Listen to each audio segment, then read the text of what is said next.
मौत जिंदगी का वो सच है जिसे हर एक को गले लगाना ही पड़ता है। जहां किसी अपने की मौत से ऐसा लगता है कि जिंदगी रुक गई है, वहीं किसी अनजान व्यक्ति की मौत से लोगों को कोई फर्क नहीं पड़ता। और अगर किसी की मौत से किसी को फायदा हो रहा हो तो इंसान उसे मारने से पहले एक बार भी नहीं सोचता। महाराष्ट्र के नासिक में हुई इस औरत की मौत के पीछे क्या कारण था? वो लोग कौन थे जो उस औरत को लेकर हॉस्पिटल जा रहे थे और रास्ते में उसकी मौत हो गई? या फिर दोनों ने मिलकर इस औरत का खून कर दिया? या फिर किसी और ने उस औरत को मारा था और बॉडी को ठिकाने लगाने का काम इन दोनों को सौंप दिया था? या फिर इसके पीछे कोई और कारण था? संचित आ जाओ, नाश्ता तैयार है। अरे छोड़िए ना, हो गया काम बहुत। छोड़िए, बैठिए। संचित कहाँ है? संचित यार ये एग्जाम भी ना। तो बेस्ट ऑफ लक बेटा आज के एग्जाम के लिए। तो सब कुछ अच्छे से पढ़ लिया है ना? जी पापा। Good, very good. अरे इसे सब आता है, अभी बस रिवाइज कर रहा है।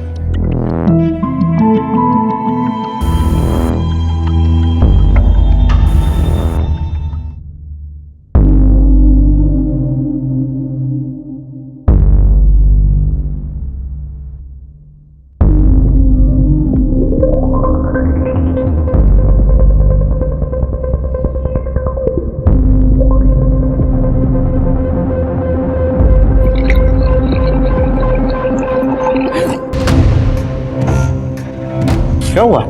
हाँ? वो जूस गिरने वाला था। आराम से, कोई जल्दी नहीं है।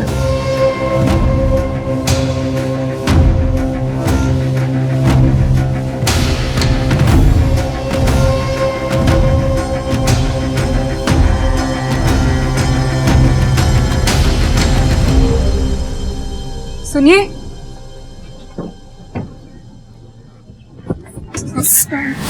वो उस वक्त कोई जूस पीस नहीं गिर रहा था। वो संचित मुझे अलग तरह से छू रहा था।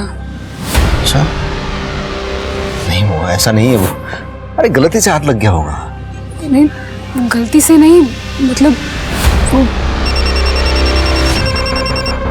देखो फोन आ रहा है, इसके बारे में बाद में बात करते हैं, चलेगा? हाँ।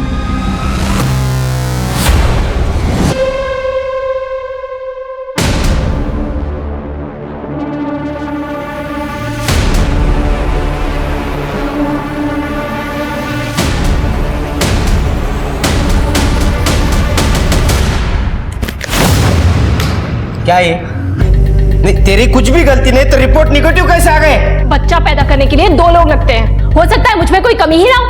क्या है मतलब तेरा? मतलब तुम भी जानते हो, बस मानना नहीं चाहते। एक बार जाके चेकअप करवा लो, प्रॉब्लम तुम में भी हो सकती है ना। हाथ मत उठाना, समझे ना? मैं डरने वालों में से नहीं हूँ। अपनी पहली बीवी को तो घर से बाहर फेंक दिया क्योंकि वो बच्चा ना दे पाई। अब मुझे फेंकने की बात करते हो। उसके बाद तीसरी बीवी लाओगे, अगर वो भी बच्चा ना दे पाई तो क्या करोगे? हाँ, मुझ में कुछ भी प्रॉब्लम नहीं, मेरा दिमाग बच्चा। पहले बोल रहा हूँ तुझे। इतने यकीन के साथ कैसे कह रहे हो? चलो चेकअप करवाते हैं। चलो ना, चलते क्यों नहीं? चलो। मेरे पीछे पड़े रहते हैं, खुद का पता पता नहीं है। मेघा, एक कॉन्ट्रैक्ट पेपर है, साइन करने के पहले एक बार पढ़ लो। मेरे वकील ने कॉन्ट्रैक्ट पढ़ लिया है और उन्होंने मुझे समझा भी दिया है। मैं रेडी हूँ साइन करने के लिए। देखो मेघा, किसी भी कुंवारी लड़की के लिए ये करना बहुत बड़ी बात है। सोना के बाद कुछ कॉम्प्लिकेशंस की वजह से मुझे मेरा यूट्रस निकालना पड़ा, इसलिए हमें तुम्हारी जरूरत है। देखो मेघा, तो मैं कॉन्ट्रैक्ट तुम्हें एक बार रिवाइज करवाता हूँ। आशीष पाटिल और तृप्ति पाटिल के बच्चे की तुम सरोगेट मदर बनने के लिए तैयार हो, वो भी अपनी इच्छा से। जब तुम इनको इनका बच्चा दे दोगी तब वो तुम्हें फीस की तौर पे 25 लाख रुपए देंगे। क्या तुम्हें ये टर्म्स कंडीशन मंजूर है? अच्छा, वो मुझे मेरे एडवांस का पैसा आज मिलेगा क्या? ये रहा तुम्हारा एडवांस 5 लाख रुपए।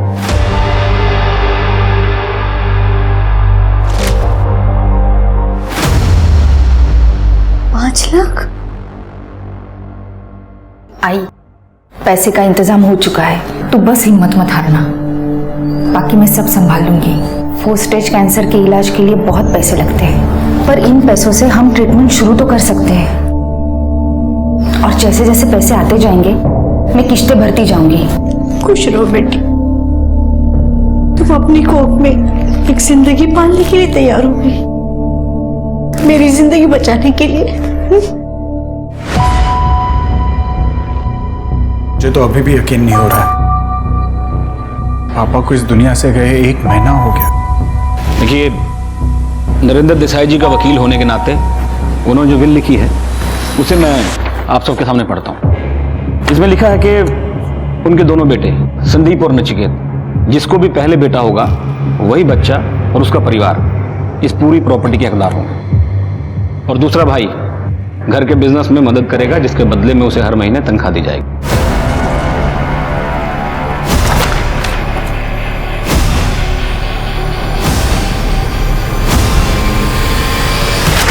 ये क्या मजाक है? देखिए, कोई मजाक नहीं है, जो विल में लिखा है मैं वही पढ़ रहा हूँ। और जब तक बच्चा नहीं हुआ तब तक उस हिसाब से घर का बिजनेस, एसेट और बाकी चीजें दोनों भाइयों को यूज करने का अधिकार होगा, पर प्रॉपर्टी किसी के नाम नहीं होगी। बाबा ने घटिया मजाक किया हमारे साथ। मरने के बाद भी वो हमारे साथ खेल खेल रहे हैं। उन्हें अच्छी तरह से पता था कि आपकी 4 साल की शादी और मेरी 2 साल की शादी में हमें आज तक बच्चा नहीं हुआ है। इट्स ओके नचिकेत, शांत हो जा। बाबा ने जो कुछ भी फैसला लिया होगा सोच समझ के लिया होगा। कुछ भी हो, लेकिन हमें बाबा की विल को चैलेंज करना होगा। बाबा इस तरह से हमें बर्बाद नहीं कर सकते। नचिकेत, एक मिनट।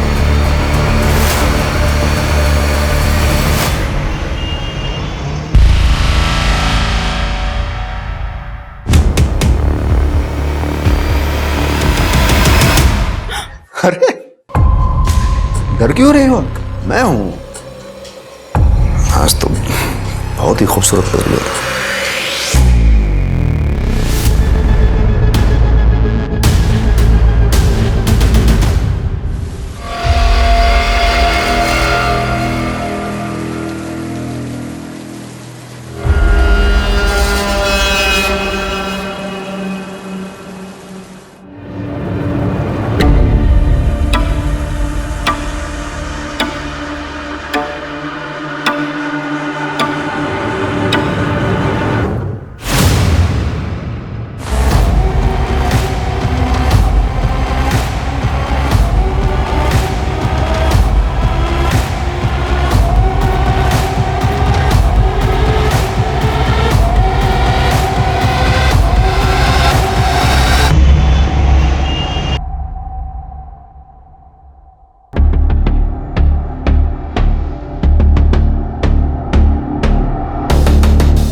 क्या बात है, आज ऑफिस से तेरा दिमाग खराब है क्या?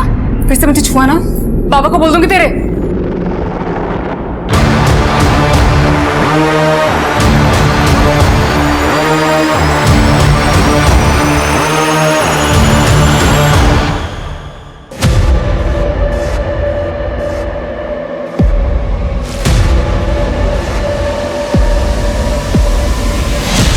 ये ले। ये क्या है? बाबा जी का दिया हुआ प्रसाद है बेटा होने के लिए। तो ज्यादा सवाल मत पूछ, ये ले पी। क्या? नहीं, वो मुझे नहीं पीना प्लीज। अरे कहा ना पी ले, कुछ नहीं होगा।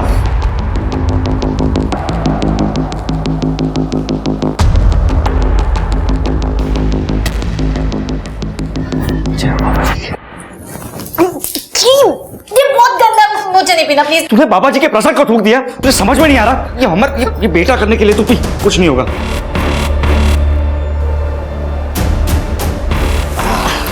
अब देखना बेटा ही होगा।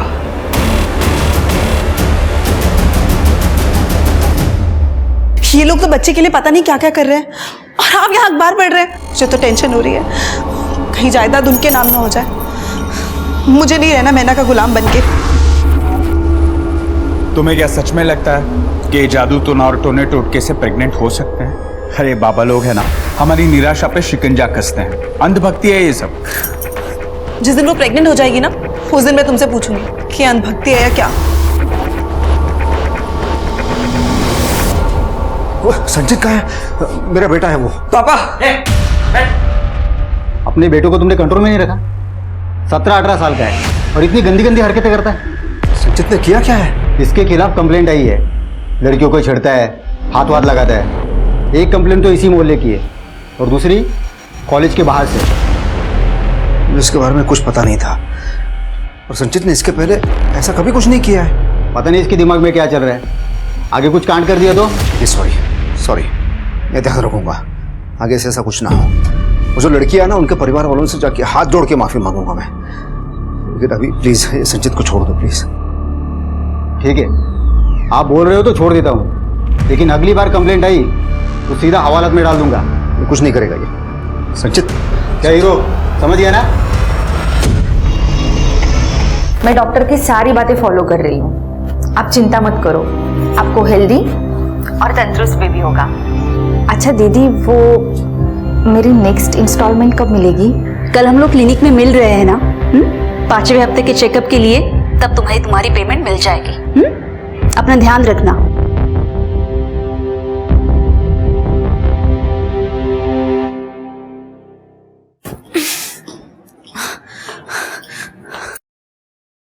तू क्या कर रही है तू? अभी पूरे 3 घंटे 12 मिनट बाकी है व्रत खोलने में और तुझे खाना है। मुझे बहुत भूख लगी। मैंने खाना अंदर जा। देख बाबा जी ने एटलीस्ट पानी तो पीने दो। जा अंदर। बहुत भूख लगी। बाबा जी ने ना खाए तू जा अंदर। Please please. बाबा जी माफ करना उसे।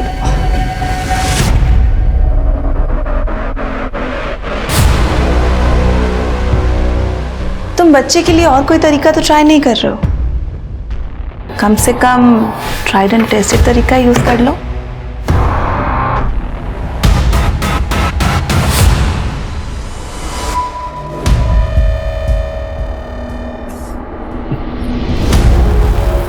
अब ये सब बंद करना पड़ेगा।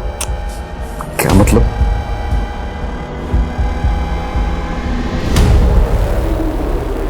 क्या है ये? मैं प्रेग्नेंट हूँ। क्या?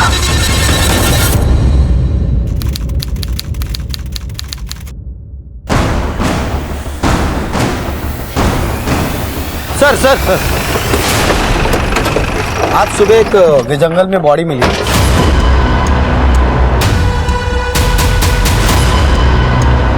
ये देखिए सर, तुम तो चेक करो। सर आसपास चेक करो, कुछ मिलता है सर।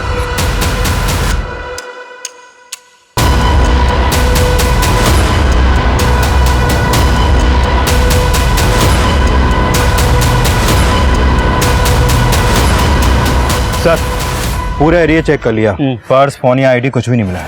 सर बॉडी पे कोई और घाव के निशान नहीं है, गला दबा के मारा गया है और रेप और मोलेस्टेशन के कोई साइंस नहीं है।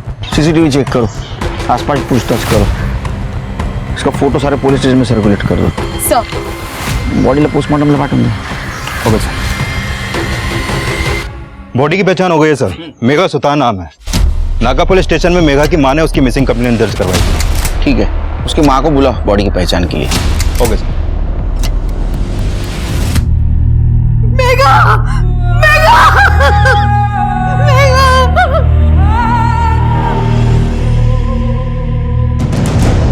सर ये मेघा के वकील है, अतुल पेंट से। ये किस लिए है? सर 4 साल पहले मेरे पति का देहांत हो गया। तब से मेघा पढ़ाई के साथ साथ काम किया करती थी ताकि हम दोनों का गुजारा हो। फिर 4 महीने पहले डॉक्टर ने मुझे कैंसर बताया और जिसके इलाज के लिए लाखों रुपए की जरूरत थी। तभी पाटिल फैमिली ने मेघा को अप्रोच किया सरोगेसी के लिए।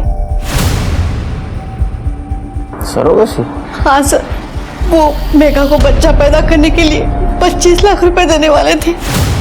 मेघा ने भी पैसों के लिए हाँ किया ताकि मेरा इलाज हो सके और अब मेघा ही नहीं है। एक्चुअली सर, जब मेघा 8 वीक प्रेग्नेंट थी तब कुछ प्रॉब्लम हुई थी। तुम्हारी रिपोर्ट्स के अनुसार हमारे पेट में जो बच्चा है वो डिफॉर्म्ड है। मेरी पैदा होने के बाद उसमें डिफेक्ट होगा, उसके जिंदा रहने के चांसेस भी बहुत कम है, ज्यादा से ज्यादा 1 या 2 साल। तो इन्होंने डिसाइड किया है कि बच्चा अबॉर्ट करेंगे। और मेरा बाकी का पेमेंट? यहाँ हम अपना बच्चा खो रहे हैं और तुम्हें पैसों की पड़ी है। हाँ तो ये काम मैंने पैसों के लिए किया था। ठीक है, तो अभी तक जो तुम्हें 8 लाख दिए हैं तुम वो रख सकती हो, बस इसके बाद हम तुम्हें और पैसा नहीं दे सकते। पर बात तो 25 लाख की हुई थी ना। अतुल जी आप कुछ बोलिए ना। कॉन्ट्रैक्ट में साफ साफ लिखा था कि अगर किसी भी वजह से प्रेगनेंसी टर्मिनेट हो गई तो आपको पैसा नहीं मिलेगा, और ये बात आपके वकील को भी अच्छी तरह से मालूम है। और अगर ये बच्चा मैं डिलीवर करूं तो तब तो तुम लोगों को मुझे पूरे पैसे देने पड़ेंगे ना। मेघा समझने की कोशिश करो, वो बच्चा 1 या 2 साल ही जिंदा रहेगा, तो क्यों उसे पैदा करे, उससे अटैच हो। और वैसे भी ये बच्चा हमारा है, तुम कौन होती हो डिसाइड करने वाली कि पैदा करोगी या नहीं? मुझे मेरे पैसे पूरे चाहिए। मेरी फैक्ट्री में अगर कोई डिफेक्टिव रॉ मटेरियल आता है ना तो मैं उसके पैसे नहीं देता। It's simple. तुम लोग एक बच्चे को सामान और मटेरियल से कैसे कंपेयर कर सकते हो? ये अभी जिंदा है, मेरे पेट में सांस ले रहा है। कैसे इंसान हो तुम लोग? देखो मेघा, कॉन्ट्रैक्ट के अनुसार बाहर में गया तुम लोग का कॉन्ट्रैक्ट। अब तो ये बच्चा मैं डिलीवर करके रहूंगी, तुम लोग को जो करना है वो करो। मेघा फिर क्या हुआ? एक्चुअली मेघा के नाम मानने से काफी प्रॉब्लम हो रही थी। फिर मुझे पाटिल दंपति का वकील जो है मिस्टर मनोज शिंदे, उसका कॉल आया कि पाटिल दंपति सेटलमेंट करना चाहती है। मेघा भी तैयार हो गई थी। 25 तारीख की मीटिंग फिक्स हुई थी। मेघा ने मुझे बोला था कि जब वो घर से निकलेगी तो मुझे कॉल करेगी, लेकिन उसका कॉल आया ही नहीं। और जब मैंने उसे कॉल किया तो उसका फोन स्विच ऑफ था। वो तो घर से यही कह के निकली थी कि कुछ भी हो जाए वो पैसे लेके रहेगी, चाहे वो लोग बच्चा ले या ना ले। तो पाटिल घर पहुंची थी? जी नहीं सर। उसका कोई दुश्मन, कोई बॉयफ्रेंड या कोई उसको तकलीफ देने वाला? नहीं सर, मेरी मेघा बहुत अच्छी लड़की थी सर। उसके साथ अगर जो कुछ भी हुआ है ना वो इन पाटिल लोगों की वजह से ही हुआ होगा।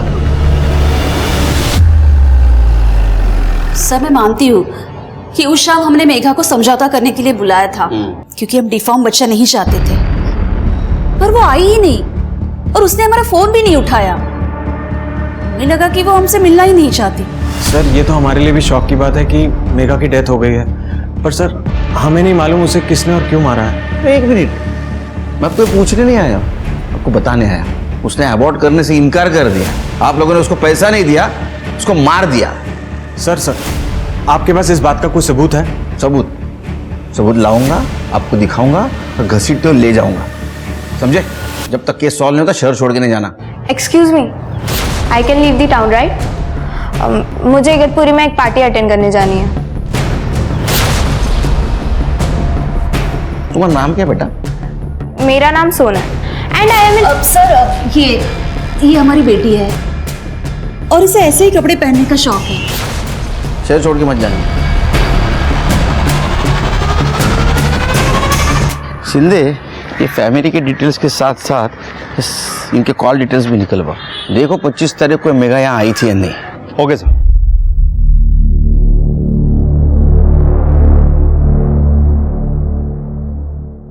मेरा अपॉइंटमेंट है।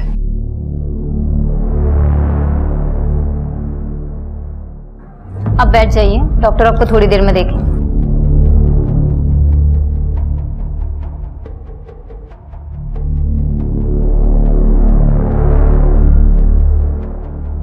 सब ठीक है? ये लड़की को मैं जानती थी। जब लास्ट टाइम मैं यहाँ पे आई थी ना तो हमारी बात भी हुई थी और इनफैक्ट हमारी ड्यू डेट भी आसपास की थी। इसका मर्डर हो गया। देवा,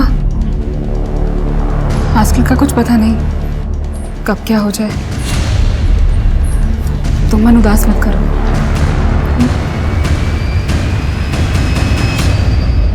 सर, जहां पर मेघा की बॉडी मिली थी उसके पास वाली रोड का सीसीटीवी फुटेज मिला है। देखो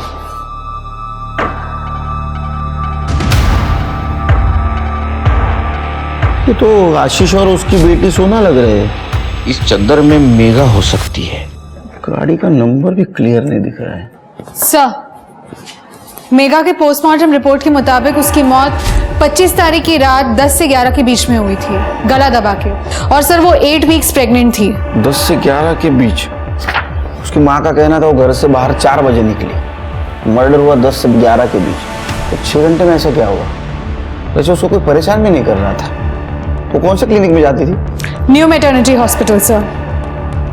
चेक करो, शायद कुछ मिल जाए। यस मैम, हम लोग को पता चला मेघा के मर्डर के बारे में। बहुत अच्छी लड़की थी, सबसे अच्छे से बात करती थी, कोई प्रॉब्लम नहीं थी। और कुछ बता सकती हो मेघा के बारे में? मैम मेरी रिपोर्ट्स आ गई क्या? हाँ मैम, आप कोमल से भी पूछ सकते हैं, वो भी मेघा से अक्सर बात करती थी। मैम बस प्रेगनेंसी को लेके हमारी 1-2 बार बात हुई थी। पर्सनल लाइफ के बारे में ना उसने कभी कुछ बताया और ना ही कभी मैंने उससे कुछ पूछा। Okay, take care.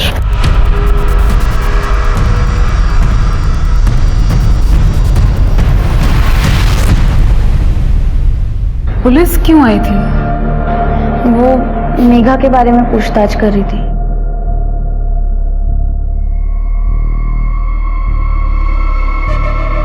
सब ठीक है?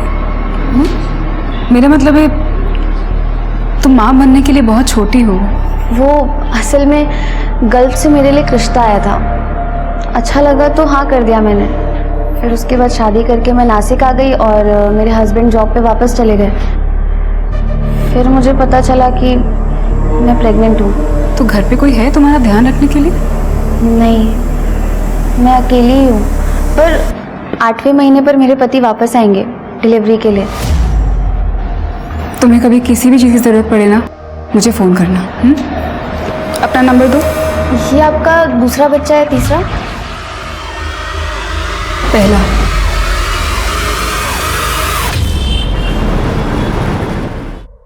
अरे अरे क्या कर रही है तू? अरे नहीं, तुझे यहाँ नहीं सुना। एक मिनट आ जाओ। ये क्या कर रहे हो तुम? अरे तू ठहर जा, आजा। ये क्या है ये सब? बाबा ने कहा है कि आज के बाद तुम्हें यहाँ सोना होगा, हमें लड़का होगा। आजा।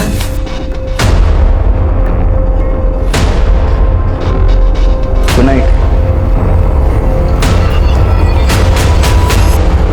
सर मेघा का बैकग्राउंड क्लियर है, जैसा कि उसकी माँ ने कहा था। उसका किसी के साथ कोई प्रॉब्लम नहीं है और वो क्लिनिक में भी सबके साथ अच्छी थी। सर 25 तारीख की रात की आशीष और सोना की मोबाइल के लोकेशन के हिसाब से रात 11 बजे दोनों ने सेम रूट फॉलो किया था जहां हमें मेघा की डेड बॉडी मिली। वहां से 1 किलोमीटर दूरी पे दोनों के फोन आउट ऑफ नेटवर्क हो गए और सर उसके बाद रात 2 बजे दोनों के फोन नेटवर्क में आ गए। घर जाते टाइम दोनों ने वही रूट क्रॉस किया था। ऐसा तो नहीं कि बाप और बेटी मिलकर मेघा की बॉडी डंप कर रहे थे? बहुत होशियार हो तुम लोग। जहां मेघा की बॉडी डंप की थी उससे 1 किलोमीटर पहले तुम लोगों ने तुम्हारा मोबाइल स्विच ऑफ कर दिया था, है ना? हाँ, नहीं बताओगे? मत बताओ, हमारे पास तरीका है। शिंदे, स्मिता, क्या है ना? सर मैं बताता हूँ। वो सोना को पब जाना और दोस्तों के साथ पार्टी करने का शौक है। वो क्या आजकल के यंगस्टर को शौक नहीं, ये तो रोग लगा है। हाँ? लेट मी स्पीक पापा। प्लीज। सर मैं लेस्बियन हूँ और पब में दूसरी लेस्बियन लड़कियों से मिलने जाती हूँ। वैसे भी वहाँ गेस और लेस्बियन के लिए अलग से एरिया बना रखा है। और सर ये पब काफ़ी दूर है, तो मैं सोना के साथ जाता हूँ। वहाँ बार पे बैठ के मैं 1-2 ड्रिंक ले लेता हूँ और जब सोना फ्री होती है तो उसके साथ घर आ जाता हूँ। तो पब अगर बहुत दूर है तो बाइक पे क्यों जाते हो? क्योंकि मुझे बाइक पसंद है। इनफैक्ट जब मैं अकेली भी होती हूँ तो बाइक लेके जाती हूँ। गुड, चलो मान लिया तुम्हें बाइक पसंद है। वो पब में फोन स्विच ऑफ क्यों किया था? सर वो आजकल पब में जैमर्स लगे होते हैं ना। मैं आपको पब की पूरी डिटेल्स देता हूँ, पर हमारा मेघा के मर्डर से कोई लेना देना नहीं है सर। तुम्हें क्या लगा हमारे दिमाग को जामर लगा है? हाँ? जब तक केस सॉल्व नहीं होता शहर छोड़ के नहीं जाना। डिटेल क्या है इनसे? क्या नाम है पब का? सिंधिक पता करो ये आशीष की कहानी सच है झूठ। अगर सच है तो फिर मेघा को किसने मारा? ठीक है सर।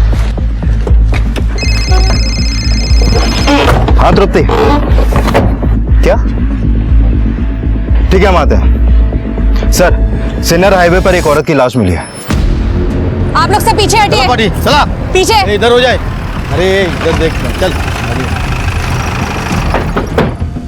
ये क्या है रे? मेरे साथ नहीं गई थी? हाँ? चल लिखा। सर उम्र 25 से 30 साल के बीच में होगी। गला दबाकर मारा गया है सर। कर दे, कैसा पड़ लगा? सर कोई क्लू या आईडी नहीं मिला। बॉडी को पोस्टमार्टम के लिए भेज दो। सीसीटीवी फुटेज कलेक्ट कर। रुक जा, और एक काम करना, इसका फोटो सारे पुलिस स्टेशन में सर्कुलेट कर दे। सर जय हो बाबा जी की। ये काढ़ा जरूर असर करेगा, बाबा जी ने गारंटी दी है। बाहर में जाए तुम्हारा काढ़ा, बाहर में जाए तुम्हारे बाबा जी। पिछले 2 महीनों से प्रेग्नेंट होने के नाम पे तुमने मुझे टॉर्चर करके रखा है। अच्छा कि तुम डॉक्टर के पास क्यों नहीं जा सकते? 2 साल से हम डॉक्टर के पास जा रहे हैं, कुछ हुआ? तुम चुप रहो। क्या हुआ नचिकेत, तुम लोग लड़ क्यों रहे हो? देखो भैया, आप है ना सीधा बनने का दिखावा मेरे सामने मत करो। आप लोग भी तो कोई ना कोई दाव पेच खेल ही रहे हो ना बच्चे के लिए। ये क्या बोल रहे हो नचिकेत तुम? आपको क्या लगता है कि हम क्या बेवकूफ है? आपको भी प्रॉपर्टी चाहिए कि नहीं? ये बाबाओं के चक्कर काटने से कुछ नहीं होगा। अगर किस्मत में बेटा लिखा होगा तो वैसे ही मिल जाएगा। बिल्कुल सही कहा भैया। मैं कब से इन्हें समझाने की कोशिश करी, लेकिन ये कि समझ ही नहीं रहे। भैया भैया प्लीज आप मुझे बचा दो, मुझे नहीं पीना ये सब। मतलब क्या? तुझे बच्चा नहीं चाहिए? तो ठीक है, तो आज के बाद तू इस घर में भी नहीं रहेगी। मैं किसी और से बच्चा कर लूंगा। वैसे भी बाबा के विल के हिसाब से मुझे बेटा होना चाहिए, पर किससे होना चाहिए वो नहीं लिखा।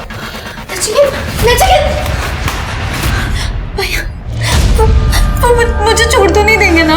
वो गुस्से में इसलिए वो बोल गया है, ऐसा वो कुछ नहीं करेगा। सर,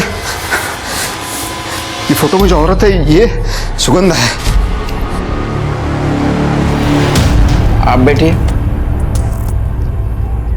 ये सुगंधा आपकी वाइफ है? नहीं सर, ये मेरी मेड थी। सर 6 साल पहले मेरी पत्नी का देहांत हुआ था और उसके 1 साल बाद उसने हमारे यहाँ काम करना शुरू किया था।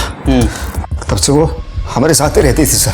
ये कब से गायब है? सर 31 की शाम को वो ये कह के निकली थी कि उसे कुछ काम है और वो जल्दी वापस आ जाएगी, लेकिन वो वापस आई नहीं। मैंने उसे फ़ोन किया तो उसका फ़ोन स्विच ऑफ आ रहा था। मैंने कल भी उसे फ़ोन करने की कोशिश की, लेकिन सर कॉल कनेक्ट नहीं हो पाया। आज सुबह मैंने पेपर में फ़ोटो देखी सर। इतने दिन हो गए गायब हो गए, आज आप आ रहे हैं? सर ये थोड़ा सा कॉम्प्लिकेटेड है सर। सर जब वो बाहर निकली थी तो वो रमाकांत से भी मिलने गई थी। ये रमाकांत कौन है? रमाकांत भोयर, उसका पति था सर। था मतलब? सर 6 साल पहले वो बच्चा न होने की वजह से उसने उसे घर के बाहर कर दिया था और 5 साल से सुगंधा हमारे यहाँ काम करने लगी थी। और तब मेरा बेटा संचित 13 साल का था। सर एक माँ की तरह वो उसकी देखभाल कर रही थी सर। तृप्ति, इनका एड्रेस और डिटेल्स ले लो। सर चलिए। सुगंधा मर गई? सब कैसे, कब? नाटक मत कर। उसको गला दबा के मारा है किसी ने। शक है तूने मारा है? अरे नहीं साहब, मैं क्यों मारूंगा? ये सब बकवास है साहब, माँ कसम मुझे पता ही नहीं। तब तक न करे, मरने से पहले यहाँ आई थी वो। अरे साहब यहाँ क्यों आएंगी?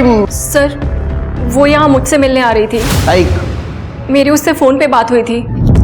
तुम मुझे क्यों फोन कर रही हो? क्योंकि मुझे पता है रमाकांत तुम्हें मारता है, जैसे मुझे मारता था। क्योंकि तुम उसे बच्चा नहीं दे पा रही हो और दे भी नहीं पाओगी। पर क्यों? क्योंकि कमी रमाकांत में है, हम में नहीं। मेरे पास रमाकांत की मेडिकल रिपोर्ट है जो उसने कभी किसी को नहीं दिखाई। क्या मैं वो रिपोर्ट देख सकती हूँ? ठीक है, मैं 1-2 दिन में आती हूँ। सच है ये? साहब ये सब सच है, लेकिन मैं यकीन करना नहीं चाहता है कि ये मेरे अंदर खोट है और मैं सुगंधा के ऊपर इल्जाम लगाता रहा। और उसके बाद तो मुझ पे इल्जाम लगाने लगा। सुगंधा ने कभी कन्फ्रंट करने की कोशिश क्यों नहीं की? डिवोर्स क्यों नहीं लिया? सुगंधा ने मुझे बताया था वो परेशान हो चुकी थी और वो इनसे अलग होना चाहती थी। वो तुम्हें रिपोर्ट दिखाने आई थी? नहीं सर, वो आने वाली थी पर आई नहीं। मैं उसका इंतजार करती रही और मैंने उसे कॉल भी किया, उसका फोन स्विच ऑफ आ रहा था। ठीक है, चल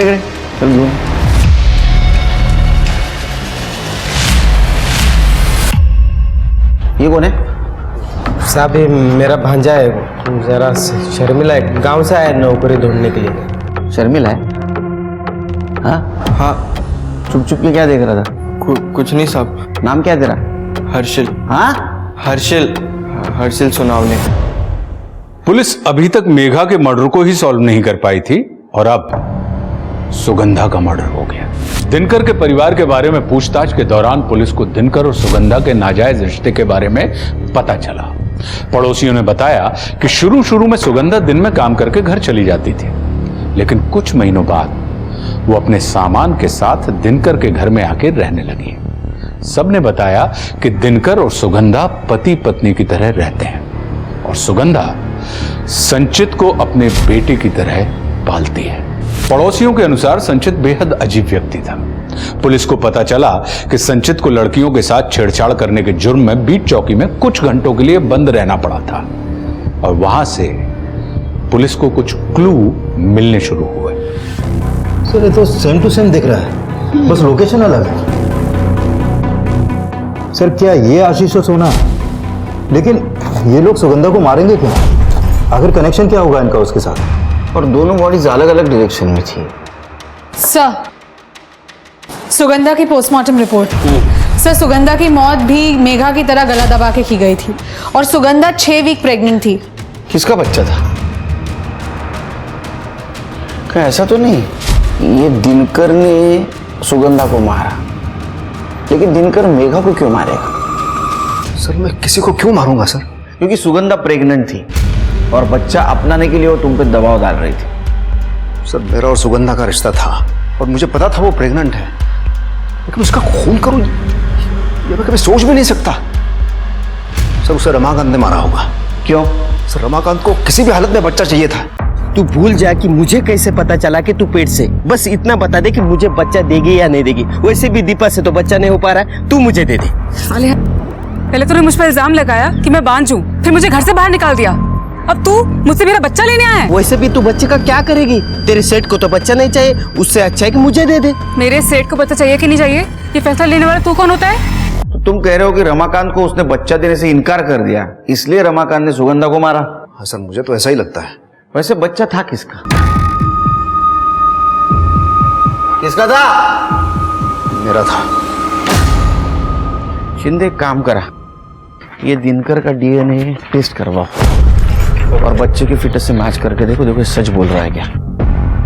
वैसे रमाकांत भी कातिल हो सकता है सर। उसका भांजा हर्षिल 17 साल का है और उसका घर भी वहीं पास में है जहां पर हमें सुगंधा की डेड बॉडी मिली और उसके पास एक बाइक भी है।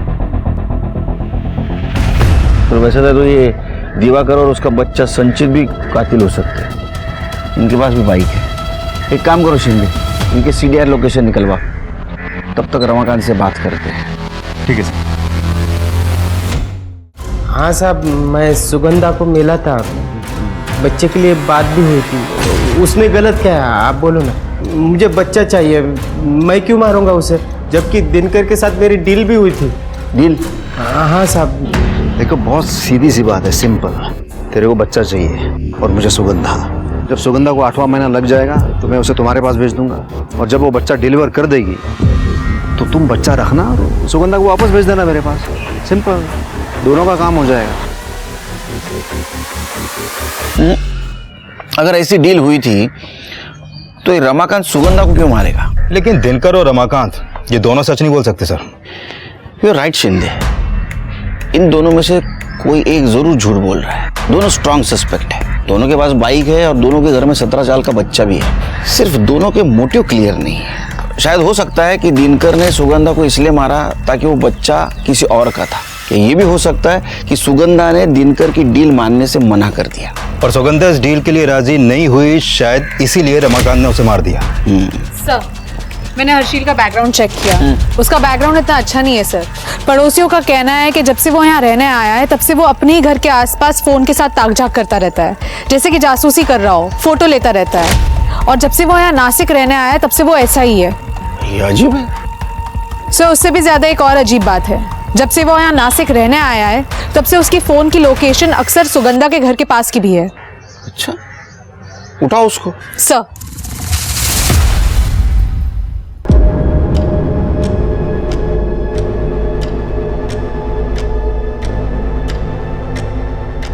हर तो अम्बट शौकीन है तू। उम्र क्या है तेरी? क्यों करते थे सब? सर मुझे दीपा पसंद है, मुझसे सिर्फ 1.5-2 साल ही तो बड़ी है, तो बस अपने मजे के लिए कभी कभी फोटो और वीडियो निकाल लेता था और कुछ नहीं साहब। वो तेरी पहली वाली मामी सुगंधा हुई पसंद होगी ना? नहीं साहब, मामी पसंद तो थी लेकिन इस तरह नहीं। यकीन कैसे करो तेरे ऊपर? हो सकता है तूने उसके ऐसे छुप छुप के वीडियो निकाले होगे, तेरे को उसने रेड हैंड पकड़ लिया, तेरे को डर लगा तेरा भांडा फूट जाएगा, तूने उसको मार दिया। नहीं सर, ऐसा नहीं है। मैं सुगंधा मामी से मिलने ज़रूर जाता था क्योंकि वो मुझे पैसे देती थी, कभी 100 कभी 150। मेरा बस खर्चा निकल जाता था साहब, और कुछ नहीं। हर्षिल, ये 100 रुपये रख और जल्दी वापस आना, ठीक है? हाँ मामी, जरूर आऊँगा। तू उसके घर जाता था, तेरे मामा को पता था, मामा ने तेरा इस्तेमाल किया और उसको मार दिया। भाई शपथ साहब, ऐसा कुछ नहीं है, मैंने कुछ नहीं किया। जब तक केस खत्म नहीं होता इसको चाइल्ड केयर सेंटर में रखो। सर चलो। सर, डीएनए रिपोर्ट आ गई है, सिर्फ 50% डीएनए मैच हुआ है। 50%? इसका मतलब ये बच्चा दिनकर के बेटे संचित का है। सर, दिनकर के फोन लोकेशन के अकॉर्डिंग जिस दिन सुगंधा दीपा से मिलने गई थी उस दिन दिनकर सुगंधा को फॉलो कर रहा था, और बाद में जहां हमें सुगंधा की बॉडी मिली थी वहां पे भी एक पर्टिकुलर पॉइंट तक उसे फॉलो किया गया था। एक काम करो, दिनकर और संचित दोनों को लेके आओ। हाँ सर, बच्चा संचित का ही था। कैसे लोग रहे तुम? हाँ, फिर वो शर्म नहीं आती? बाप बेटे मिलकर एक लड़की के साथ खिलवाड़ कर रहे थे। तू तो उम्र से बड़ा है ना, वो छोटा है। इसकी उम्र तू जब वह करे, हाँ दाढ़ी करता है का? सर, मैं सुगंधा से सच्चा प्यार करता था, लेकिन पिछले कुछ दिनों से संचित की हरकतों की वजह से कॉलोनी में लोग बातें बनाने लगे थे। संचित कभी भी किसी को भी छेड़ता था, और सर लोकल कांस्टेबल ने भी मुझे वार्निंग दी थी, लेकिन मेरी समझ में नहीं आ रहा था सर मैं कैसे कंट्रोल करूं। बुलाया आपने? हाँ, आ जाओ आ जाओ आ जाओ। अच्छा, ये तुम्हारा बेड है और तुम यही सोओगी संचित के साथ।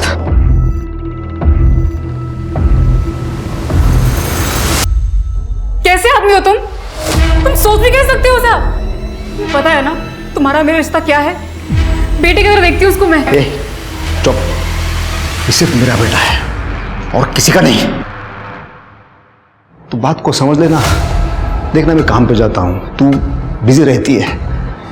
अगर इसने किसी का रेप कर दिया तो देख इसकी उत्तेजनाओं को शांत करना ही होगा। इससे पहले ये कोई कांड करे और पुलिस उसे पकड़े तो मैं इसके साथ सोना ही होगा। देख, हाथ एक बाप तेरे सामने हाथ जोड़ रहा है, यही तरीका है। कभी नहीं। छी! सुनना देख, अरे मैं तेरे को पैसा दूंगा, मैं हर बार तू इसे शांत करेगी ना, मैं जितना देता ना उससे दुगने पैसे दूंगा मैं। नहीं चाहिए तुम्हारे गंदे पैसे। ठीक है, तेरे को जाना है, जा किसी और औरत को ढूंढ लेता हूँ, हाँ, जो मेरे लिए ये काम करते हैं, और उसके बाद तेरे को ना एक घर से बाहर धक्का मार के फेंक दूंगा मैं।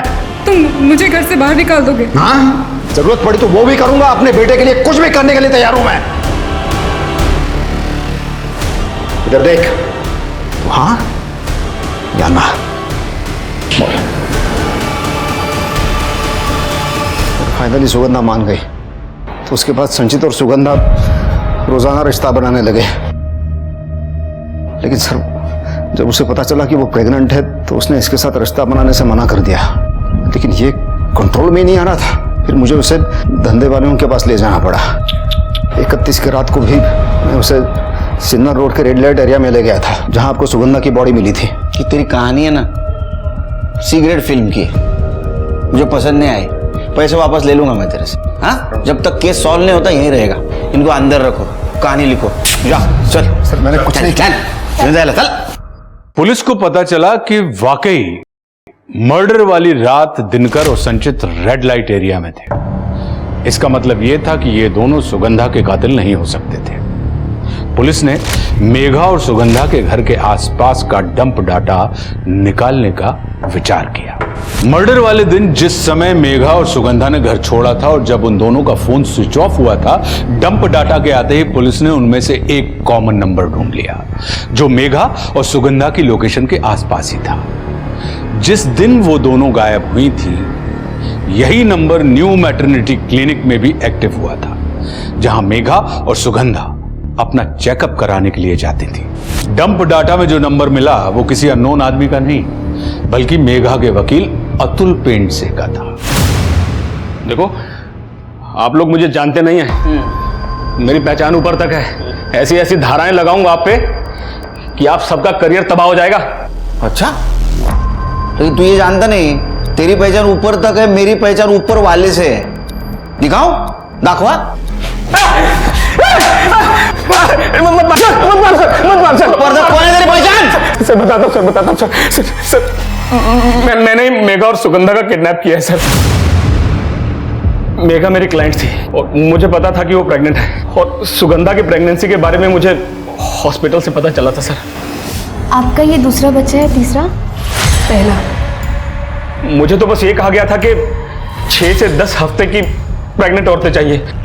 मुझे पता था कि मेघा का पाटिल दंपति के साथ कोई पंगा चल रहा है, इसलिए जब वो उस दिन मीटिंग के लिए जा रही थी तो मैंने रास्ते में से ऑटो। अरे मेघा, हाँ मैं इधर से निकल रहा था, सोचा तुम्हें भी साथ ले चलता हूँ। आइए, आ जाओ अंदर, आ जाओ। कम ठीक है। वो जरा शीशा थोड़ा देकर। सर मैंने सुगंधा के साथ भी ऐसा ही किया। जब वो सुनसान सड़क से जा रही थी तो उसे किडनैप करके उसे भी डिलीवर कर दिया सर। किसको? मैं देसाई परिवार का भी वकील हूँ। दोनों भाइयों में बेटा पैदा करने की होड़ लगी हुई थी ताकि वो लोग प्रॉपर्टी को हासिल कर सके। वो उनमें से एक भाई है सर जो किसी तांत्रिक बाबा को मानता है। वो तांत्रिक बाबा ने उनको बोला था कि अगर 3 प्रेग्नेंट औरतों की बलि चढ़ाएंगे तो बेटा होगा पक्का सर। मेघा के बाद मैंने बाकी 2 डिलीवरीज के लिए न्यू मैटरनिटी हॉस्पिटल का सहारा लिया। तूने बोला 3 औरत, तीसरी औरत कौन? सर जब आप लोगों ने मुझे उठाया उससे बस थोड़ी देर पहले ही मैंने तीसरी डिलीवरी की है सर। किसको? सर वो सर बता दो सर इधर जो जंगल है ना वो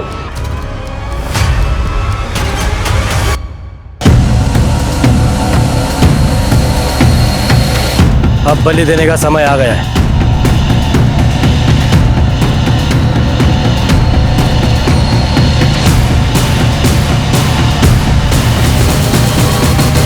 रुक जाओ! पकड़ स्मिता, एम्बुलेंस से बोलो। चल। अरे मुझे किसी ने हाथ लगा तो श्राप दे दूंगा। श्राप दे त्याचा टक्कल करा आणि गाडवावरनं धिंड काढायची। तेरा खेल खत्म। अतुल ने हमें सब कुछ बता दिया। इसके सारे सब धंधा करता था ना तू? हाँ, इस बाइक पे बॉडीज को लेके जाता था ना तू? एक बात बता, अलग अलग डायरेक्शन में क्यों बॉडी फेंकता था तू? सर बाबा ने कहा था। किसने कहा था ना तेरे को? वो सुगंधा की डेड बॉडी गलती से वहां गिर गई थी।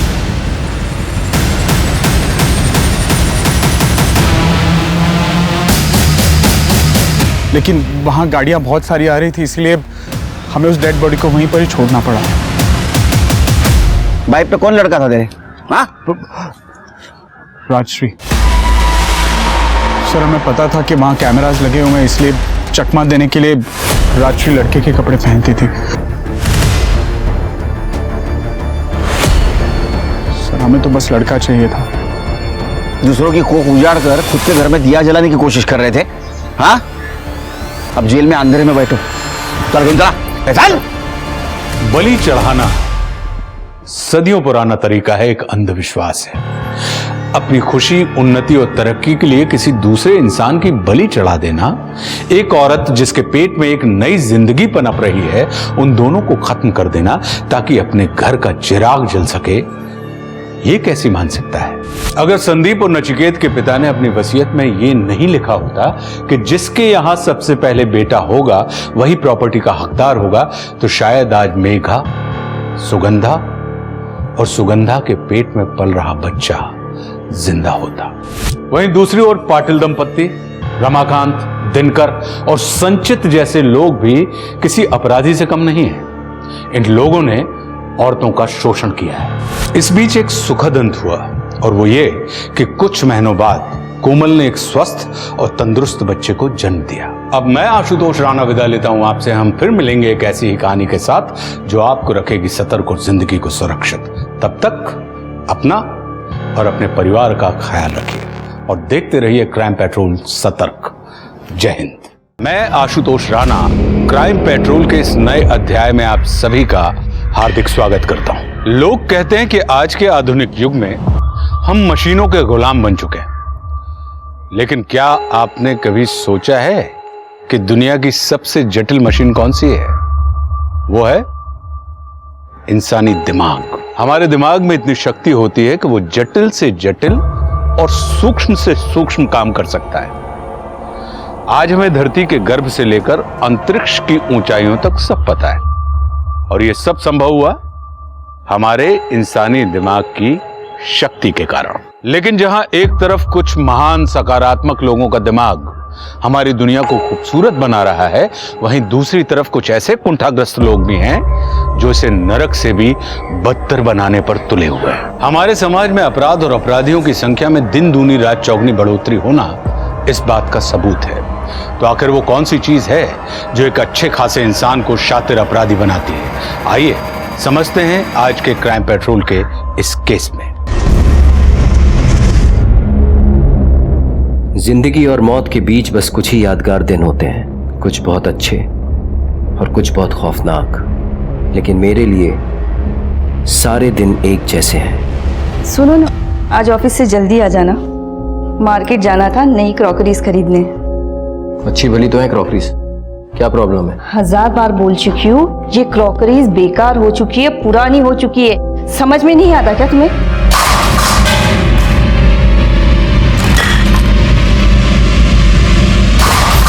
कोई भी चीज पुरानी हो जाती है इसका मतलब ये नहीं कि वो बेकार है।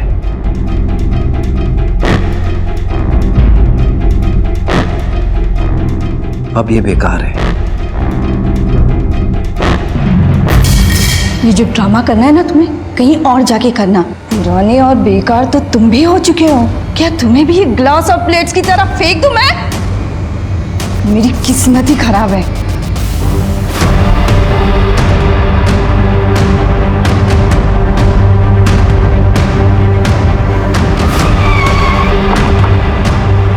मेरा एक बहुत ही साधारण आम दिन था वो। सर आजकल है ना, कोई भी विंडो शॉपिंग में जाके अपने जूते नहीं घिसता, जस्ट क्लिक और घर बैठे शॉपिंग हो जाती है। सर ऑनलाइन मार्केटिंग में ही सबसे ज्यादा प्रॉफिट है। हमसे बेहतर लेदर आपको मार्केट में कहीं और नहीं मिलेगा। और सर हमारे ये जो इंडियन ट्रेडिशनल डिजाइन है ना, इसकी इंटरनेशनल मार्केट में बहुत सारी डिमांड है। और सर ये बिजनेस प्रपोजल मेरी बेटी ने बनाई है, देखिए सर एक बार। मेरी बेटी बहुत ही होनहार, मेहनती और इंटेलिजेंट है, बस थोड़ा फाइनेंस चाहिए आपसे।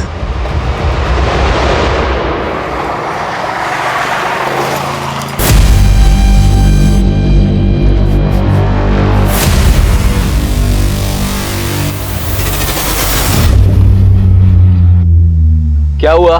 सीट बेल्ट लगाया हुआ है, गाड़ी स्पीड लिमिट में है, क्यों रोका? Routine checkup.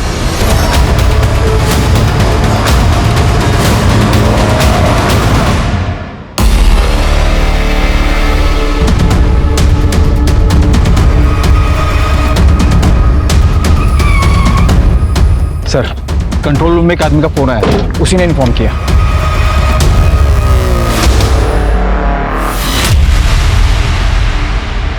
या फिर इसे पहले से मार कर जानबूझकर गाड़ी का एक्सीडेंट करवा दिया। गाड़ी महंगी लगती है सर, गाड़ी और कपड़ों से तो ये पैसे वाला लगता है। इसकी फोटो खींचकर आसपास के पुलिस स्टेशन में सर्कुलेट करो। जी सर। और ये गाड़ी के नंबर से पता करने की कोशिश करो ये गाड़ी किसके नंबर रजिस्टर्ड है। सर यहाँ देखिए,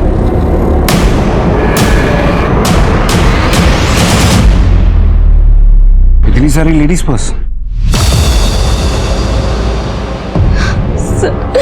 मेरे पति ने किसी का क्या बिगाड़ा था? कोई क्यों मारेगा उन्हें? शिवानी जी, आपने अपने पति की 4 दिन पहले मिसिंग कंप्लेंट दर्ज की थी। जी, वो ऑफिस का कह के गए थे, लेकिन वापस घर आए ही नहीं। मैंने अगले दिन ही वाशी पुलिस स्टेशन में कंप्लेंट लिखवाई। आपके पति का किसी के साथ कोई झगड़ा? मुझे ये सब नहीं पता। ये 24 लेडीज पर्स दीपक की गाड़ी की डिक्की से मिली, क्या ये आपके?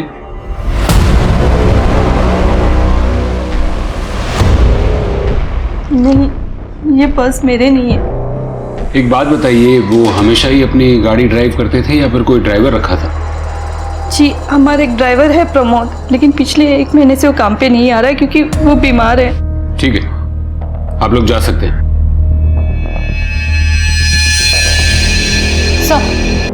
सर खारघर पुलिस स्टेशन से ये फैक्स आया।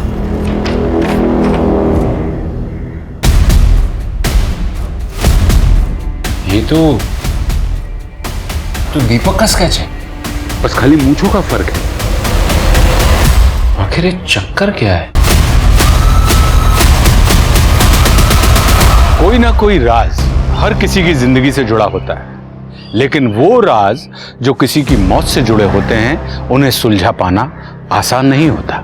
एक पुलिस स्टेशन में पुलिस दीपक के कातिल की तलाश कर रही थी, तो वहीं दूसरे पुलिस स्टेशन की पुलिस दीपक को तलाश कर रही थी, और जो इल्जाम दीपक पर लगे थे उन पर यकीन कर पाना बहुत मुश्किल था। अभी तो सिर्फ शुरुआत थी, अभी तो ये पता ही नहीं था कि और कौन कौन से राज सामने आने बाकी हैं। क्या दीदी अभी तक नाश्ता रेडी नहीं किया? कब से भूख लग रही है मुझे, जल्दी देना। अभी नाश्ता बनने में टाइम है, अभी यही खा ले। और ये क्या है? हाँ, कितनी बार बोला ये बाल छोटे करा ले, जाके कोई अच्छी सी हेयर कटिंग करा ले, वरना कोई लड़की शादी नहीं करेगी तुझसे। दीदी तुझे कुछ पता है नहीं, ओल्ड फैशन हो गई है आजकल ना, लड़कियों को ऐसे ये बड़े बाल ही पसंद है। मान लूंगी, जिस दिन अपनी नजर से देख लूंगी ना उस दिन मानूंगी। लेकिन हाँ दीदी दिखा दूंगा, पहले तेरे पति का बिजनेस तो देख लूं, समझ लूं, उसके बाद इससे भी मिलवा दूंगा। अच्छा सुन, तेरे जीजा जी को ना सर पे ताता तैया करने की आदत है, तुझे बिल्कुल भी उनसे डरने की या दबने की जरूरत नहीं है। और तू अगर इस फैमिली बिजनेस में आया है ना तो अपनी काबिलियत की वजह से, कोई एहसान वहसान नहीं किया तेरे जीजा जी ने तुझ पे, समझा? दीदी तू और तेरा पति ना दोनों बैंग ऑपोजिट है। तू कहती है कि एहसान मत मानना, और तेरा पति है कि हर वक्त जताता रहता है कि वो मुझ पे एहसान कर रहा है। देख ले दीदी, अगर ऐसे ही चला तो मैं चला जाऊंगा, मैं नहीं रहूंगा तेरे घर में।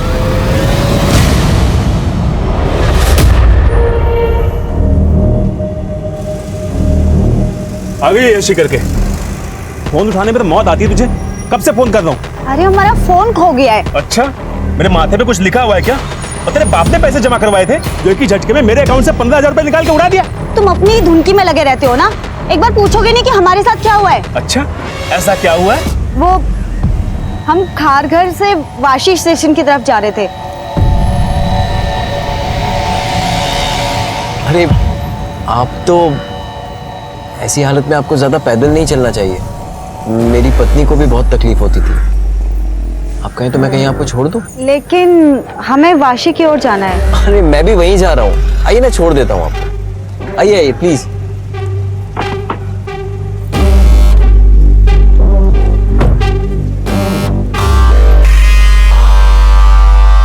तुम्हारे जैसी खूबसूरत लड़की को इतनी तकलीफ नहीं उठानी चाहिए।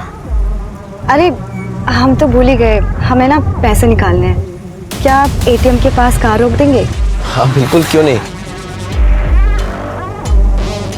अरे आप क्यों तकलीफ कर रही हैं, मैं निकाल कर ले आता हूँ, अगर आपको उस पर भरोसा है तो। ऐसी बात नहीं है, आप बहुत ही अच्छे नेक इंसान हैं।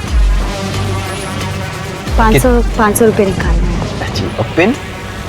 2211। तूने कार्ड और पिन उस आदमी को दे दिए और उसने निकाले अकाउंट से पैसे। अल्लाह कसम यही हुआ था, वो उसने कोई जादू टोना सा कर दिया था कि मैं उसकी बातों में आ गई। इतना झूठ बोलती रही औरत। हम सच कह रहे हैं, वो किसी बड़ी महंगी गाड़ी में आया था, दिखने में भी शरीफ दिख रहा था, और पैसे की खुशबू तो मानो उसके बदन से आ रही थी। अब ऐसे आदमी पे किसको भरोसा नहीं होगा? शिंदे समझ में नहीं आ रहा है, ये दीपक करमरकर इतनी बड़ी फाइनेंस कंपनी का मालिक है, लेकिन खारघर पुलिस स्टेशन के मुताबिक दीपक करमरकर ने किसी रेशमा करवे का एटीएम लेकर उसके अकाउंट से पैसे चुराए। चक्कर क्या है? सर, रेशमा का पति। क्या नाम है तेरा? गणेश। गणेश, हमको ना तेरी बीवी से बात करनी, कहाँ है वो? वो तो भाग गई। भाग गई? कहाँ भाग गई? अरे हम पर क्यों बरस रहे हो? भरोसा नहीं है तो पुलिस से जाकर पूछो। हाँ हाँ, पुलिस के पास भी जाऊंगा, कचहरी भी जाऊंगा, तलाक के लिए। तलाक? इतनी सी बात के लिए? तेरा झूठ सुन सुन के थक गया हूँ, या तो तू मेरे 15,000 रुपए दे या फिर तलाक दे दे। साहब मुझे लगा एक दिन में अकल ठिकाने आ जाएगी, लेकिन वो तो गायब ही हो गई। तब मुझे लगता है ना वो उसी गाड़ी वाले के साथ भाग गई। सच बोल रहा है? सर मैं झूठ नहीं बोलता, झूठ बोले तो मेरी गली में कुत्ता काट रहा है मुझे। तेरी गली का कुत्ता काटे ना काटे, तू झूठ बोलेगा ना तो हम जरूर काटेंगे। फिलहाल ये शहर छोड़कर जाना नहीं, समझा ना? और तेरी बीवी रेशमा आई ना तो उसे यहाँ लेकर आना, हमें उससे बात करनी है। चल रिवर्स गियर डाल और निकल इधर से। सर आपको क्या लगता है ये सच बोल रहा है? सुनिए, सच झूठ का तो पता नहीं है, लेकिन इस गणेश से डायरेक्टली या इनडायरेक्टली दो लोग जुड़ते हैं। एक दीपक जो मर चुका है और एक इसकी बीवी रेशमा जो भाग चुकी है। इस पर नजर रखो और रेशमा को कहीं से भी ढूंढ के निकालो और ये दीपक की गाड़ी को और मोबाइल के जीपीएस सिस्टम को ट्रैक करो और वो जहां जहां गया था वो एरियाज के सीसीटीवी कैमरा को खंगालो। जी सर। सर, दीपक के ऑफिस से पता चला है कि दीपक की कुछ दिनों पहले एक पर्स मैन्युफैक्चरर के साथ बहुत गर्मा गर्मी हो गई थी। कौन है ये लोग? I am sure mister Jain कि आपकी बेटी काफी इंटेलिजेंट है, लेकिन मैं आपकी कंपनी को फाइनेंस नहीं कर पाऊंगा। क्यों? क्योंकि आज वर्ल्ड में ज्यादातर लोग एनिमल क्रुएल्टी के अगेंस्ट हैं, जीव हत्या के खिलाफ। ऐसे में किसी प्योर लेदर के बिजनेस में इन्वेस्ट करके मैं कोई रिस्क नहीं ले सकता। ऐसे बकवास प्रपोजल में मुझे कोई इंटरेस्ट नहीं है। बहुत बड़ी गलती कर रहे हैं आप मिस्टर दीपक। आप लोग जा सकते हैं। हम लोग यहाँ बिजनेस प्रपोजल लेके आए थे, भीख मांगने नहीं, जो इतना आखड़ दिखा रहे हैं आप। पैसा होना तो अकड़ आ ही जाती है। सिक्योरिटी! मिस्टर दीपक, याद रखूंगा इस बेइज्जती को। आपकी बेटी के बिजनेस आइडिया को दीपक ने फाइनेंस नहीं किया था ना। जाहिर है एक बाप को गुस्सा तो आया होगा। आया था सर, लेकिन सर एक बिजनेसमैन अपना बदला बिजनेस में आगे बढ़कर लेता है, किसी का खून करके नहीं। तो आपकी फैक्ट्री से निकले लेडीज पर्स दीपक की गाड़ी में क्या कर रहे थे? सर आप कहना क्या चाहते हैं? मैंने सारे पर्स दीपक के कार के डिक्की में रखे, फिर उसका मर्डर किया, क्या कह रहे हैं सर आप? सर इनफैक्ट ये बैग्स हमारे कंपनी की है ही नहीं। इसकी डिजाइन्स देखिए कितनी लोकल है। ये ना आपको सड़क पे आराम से मिल जाएगी। कंगना ऐश्वर्या आलिया की पसंद, ले लो 300 रुपए 300 रुपए 300 एम 300 फिक्स प्राइस है, नो बार्गेनिंग। और ये? हाँ ये भी 300 है ना, बार्गेनिंग नहीं है मैम। अरे कल ही खरीदा मम्मी ने, प्रियंका ने अपनी शादी में पहना था ना, बिल्कुल वैसा ही है, एकदम चटक लाल, ऊपर से गोल्डन वर्क है, सिल्वर भी। तू देखना, पहनूंगी ना तो प्रियंका से भी ज्यादा सुंदर लगूंगी। तू आ रही है ना? ये तो दीपक की स्केच है, लेकिन ये मूंछ है। मैंने तो इतने सालों में उन्हें कभी मूंछों के साथ नहीं देखा। देखिए मैडम, नकली मूछें लगाना बहुत आम बात होती है। मैं कुछ समझी नहीं, बात क्या है? ये कैसी बातें कर रहे हैं आप? मेरे पति बिल्कुल ऐसे नहीं थे। अरे उनका मर्डर केस सॉल्व करने के बजाय आप लोग उस पर घिनौना आरोप लगा रहे हैं। ये एफआईआर रिपोर्ट 1 महीने पहले दर्ज की गई थी। देखिए शिवानी जी, हर इंसान के अलग अलग रूप होते हैं। क्या आपके पति दीपक की जिंदगी का ऐसा कोई पहलू था जो शायद छुपा कर रखते हो? मुझे नहीं लगता। अरे आप लोग यहाँ क्या कर रहे हैं? मैंने मना किया था ना कमरे से बाहर निकलने के लिए। चलिए अंदर जाइए, अंदर जाइए।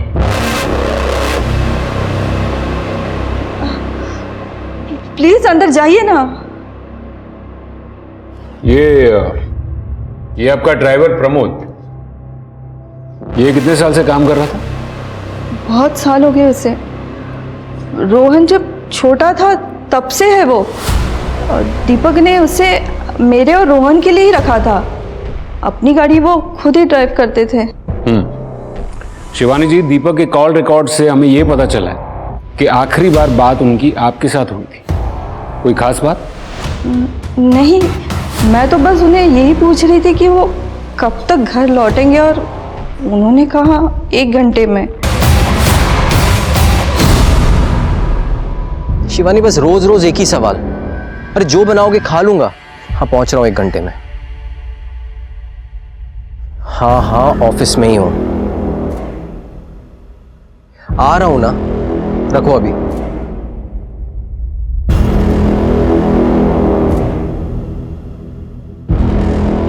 दीपक, क्यों आते हो यहाँ पर? मेरी साफ सुथरी बातें तुम्हें समझ नहीं आती? इस दुनिया में साफ सुथरी बात कोई होती ही नहीं है।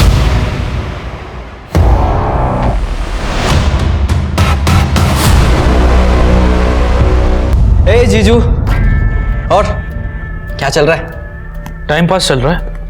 तू बता, कैसा लगा रिसोर्ट? सच कहूं, मजा नहीं आ रहा है, एकदम बोरिंग है। अच्छा, और बोरिंग क्यों लग रहा है तुझे? जीजू, जहां इतनी मनुसियत हो वहां बिजनेस कैसे बढ़ेगा? अभी देखो, ये क्या टांगा हुआ है आपने? ये ये देखो, ये क्या टांगा क्या कर रहा है तू? एक मिनट, ये अरे बताता हूँ क्या कर रहा हूँ, बताता हूँ क्या कर रहा हूँ। जीजू, आजकल वर्ल्ड में ब्रांडिंग सब कुछ है, जो दिखता है वो बिकता है। आप यहां ना अपनी एक बड़ी सी पिक्चर टांगो किसी सेलिब्रिटी के साथ, एकदम स्टाइलिश। तेरे दिमाग का पुर्जा हिल गया है? क्या कर रहा है ये? याद रख, तेरी बहन की वजह से तेरा पागलपन झेल रहा हूं मैं, समझा तू? और मेरी बड़ी वाली फोटो लगा के क्या होगा? क्या होगा? आप एक बार करके तो देखो, फिर देखो बिजनेस कहां से कहां जाता है। बिजनेस जहां जाना है वहां जाएगा। पहले ये फ्रेम्स तू वापस जगह पे लगा। जीजू, मैं ना एक फोटोग्राफर लेके आता हूँ, पिक्चर तो आपकी लगाऊंगा मैं। रेडी रहना। सर, हमने दीपक के ऑफिस के सारे पेपर्स और बाकी के रिकॉर्ड्स भी चेक किए, पर ऐसा कोई भी एविडेंस नहीं मिला जिससे कि साबित हो सके कि वो पर्स स्मगल किए गए। सर, दीपक के कांटेक्ट में किसी सस्पिशियस पर्सन का नाम भी नहीं। उसका ड्राइवर प्रमोद, उसके बारे में कुछ पता चला? हाँ सर, हम उसके गांव गए थे, उसकी डेथ हो चुकी है सर। व्हाट? हाँ सर, एक बीमारी के चलते काफी पहले उसकी डेथ हो चुकी है। वैसे सर, क्राइम स्पॉट के आसपास की सीसीटीवी फुटेज मैंने मंगवाई है, पर ट्रैफिक डिपार्टमेंट की तरफ से थोड़ा टाइम लग रहा है। ठीक है, मैं कमिश्नर के ऑफिस से फोन करवाता हूँ। सर एक अच्छी खबर है सर, हमें दीपक की कार में से जो बैग्स मिले थे उनमें से 2 के बोनाफाइड सीरियल नंबर से पता चला है कि वो क्रेडिट कार्ड से खरीदे गए थे, अनीता कश्यप और श्रेया खट्टर के नाम से। उन दोनों से पूछताछ करो और उनसे पता करो कि उनके पर्स दीपक की गाड़ी में क्या कर रहे थे।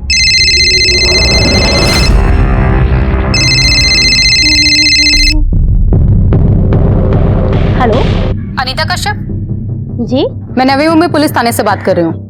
मुझे आपसे एक बैग के सिलसिले में बात करनी थी, जो आपने पूना से खरीदा था और अब शायद आपसे खो गया। आई एम सॉरी, मुझे नहीं पता आप किस बारे में बात कर रहे हैं। मेरा कोई पर्स नहीं खोया है। ठीक है, जरूरत पड़ी तो आपको दोबारा कॉल करूंगी। जी।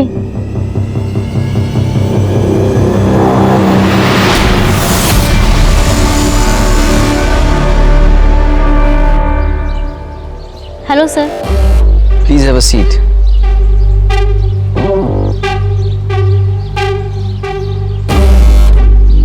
सीवी लाई हो? जी सर। मेरा एक फैमिली बिजनेस है, मैं अपने बिजनेस को रिवाइव करके रीलॉन्च करना चाहता हूँ। आई होप तुम बड़े अकाउंट्स हैंडल कर पाओगे। जी बिल्कुल सर। गुड। अनीता, आज मैं तुमसे बिजनेस के रिगार्डिंग मिलने नहीं आया हूँ। एक्चुअली मैं कुछ कन्फेस करना चाहता हूँ। मैंने जब से तुम्हें देखा है बस तुम्हारे बारे में ही सोच रहा हूँ। मैं तुम्हें और अच्छे से समझना चाहता हूँ, जानना चाहता हूँ, एक अच्छे दोस्त की तरह। हम कुछ भी गलत नहीं कर रहे हैं अनीता। कुदरत ने मर्द और औरत को बनाया ही ऐसे है। अनीता, अनीता बेटा नीचे आ जाओ, लड़के वाले आ गए हैं।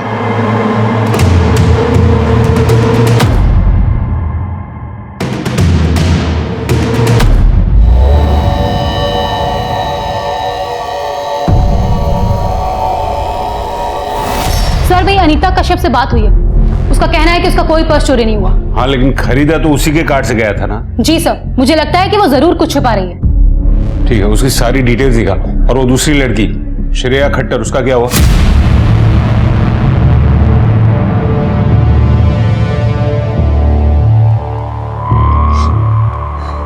वही है मैम।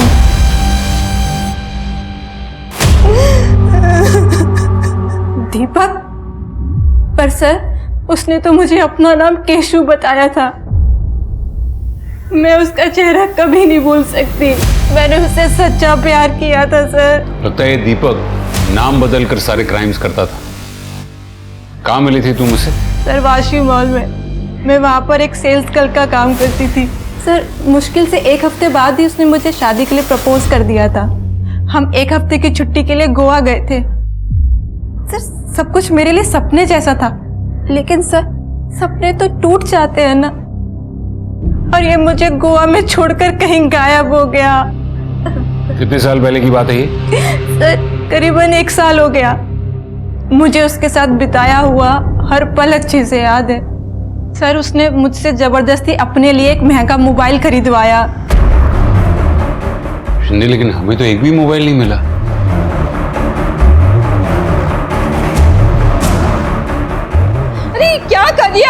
अरे वहाँ पे कुछ नहीं है मैडम, आप क्या ढूंढ रही है मुझे बताइए ना। देखिए वहाँ मत जाइए, वहाँ कुछ नहीं है। मैम रुकिए, आप अंदर नहीं जा सकती। मैम ये क्या कर रही है मैम, आप मुझे बताइए ना, आप क्या ढूंढ रही है।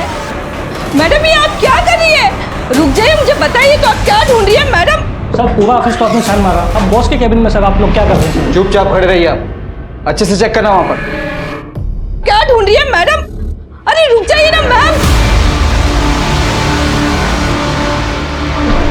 हाँ सर, ये सब फोन उसी के हैं। और हाँ सर, ये फोन मैंने खरीदा था केशु के लिए, अपने केशु के लिए। बकवास करिए सर, सरासर बकवास करिए। ये कह रही है कि मेरे पति ने इसे 1 हफ्ते तक गोवा में यूज किया। अरे उनका मर्डर हुआ और तुम उनके नाम पर कीचड़ उछाल रही हो। झूठ बोल रही है सर, झूठ बोल रही है। और आप इतना दावे के साथ कैसे कह सकते हैं कि ये झूठ बोल रही है? क्योंकि सर मेरे पति किसी भी औरत के साथ कुछ कर ही नहीं सकते थे, वो गए थे। जब किसी की मौत होती है तो चाहे ना चाहे हमारी संवेदना उसके साथ जुड़ जाती है। लेकिन मौत के बाद दीपक का जो चेहरा पुलिस के सामने आ रहा था, उससे उलट दीपक के चरित्र पर सवाल उठ रहे थे। क्या सच में दीपक वैसा ही था जैसा पुलिस की जांच में नजर आ रहा था, या इस सब के पीछे कोई गहरी साजिश थी? जीजू कैसे उजड़े हुए चमन भर्ती कर रखे हैं आपने? ऐसे तो आपकी बगिया में कभी बाहर ही नहीं आई। जीजू रिजॉर्ट ना हैपनिंग टाइम स्पेंड करने के लिए, हैपनिंग टाइम, ऐसे कब्र में लटके लोगों को देखने के लिए नहीं। ओ जीजू डोंट वरी, मैं हूं ना। मैं ना इस रिजॉर्ट की काया पलट कर दूंगा। केशु तुझे याद है कि तू भूल गया कि यहाँ पे तेरी बहन पार्टनर है, तू नहीं। मुझे से कुछ फर्क नहीं पड़ता जीजू, मैं एक आर्टिस्ट हूं और मुझे ना सिर्फ परफेक्शन पसंद है, और मैं इस जगह को परफेक्ट बना के रहूंगा। ये दीपक करमरकर की ट्रैवल हिस्ट्री को चेक करो और पता करो कि वो दोनों औरतें, दीपक की बीवी और वो श्रेया, वो दोनों जो क्लेम कर रही है उसमें कोई सच्चाई है भी या नहीं। जी सर सर दीपक ने अम्मी को भेजने के लिए मेल लिखी थी लेकिन भेजी नहीं थी। ये दीपक के मेल बॉक्स के ड्राफ्ट से मिली है सर। ये अमी मतलब वही है ना जो पर्स के बिजनेस के फाइनेंस के सिलसिले में दीपक से मिली थी? जी सर। मैं तुम्हारे बिजनेस आइडिया को सपोर्ट कर सकता हूं, लेकिन मेरी एक कंडीशन है। सर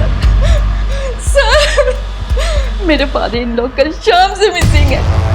मैंने काफी बार उन्हें फोन ट्राई किया लेकिन वो फोन ही नहीं उठा रहे। आपका किसी और शहर में या गांव में घर है, उसका कोई एड्रेस हो तो दीजिए। सर इस बारे में मुझे कुछ नहीं पता, मैं सिर्फ 10 दिनों से उन्हें जानती हूँ। 10 दिन पहले ही हमारे घर रहने आए थे।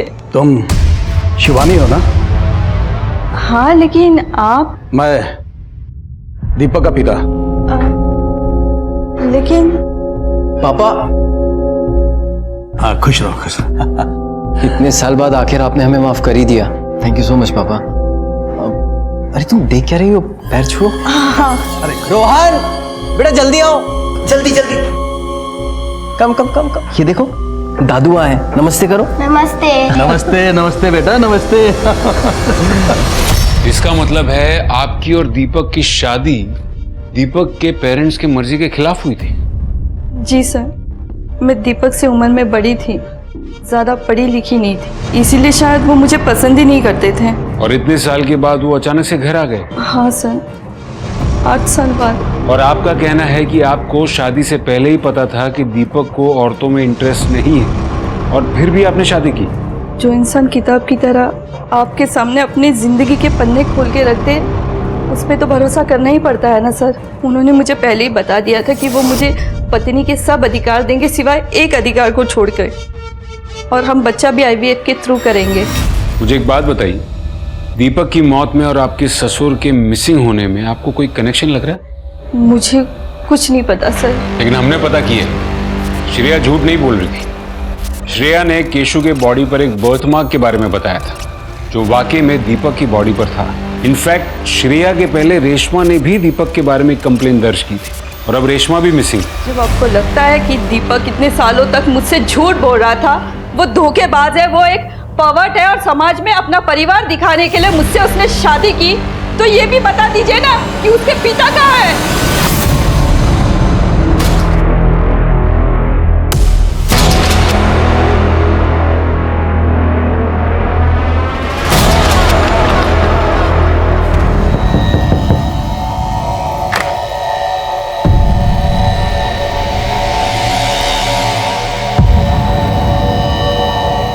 चोट कैसे लगी? किसने किया ये सब? अपने पति से पूछ।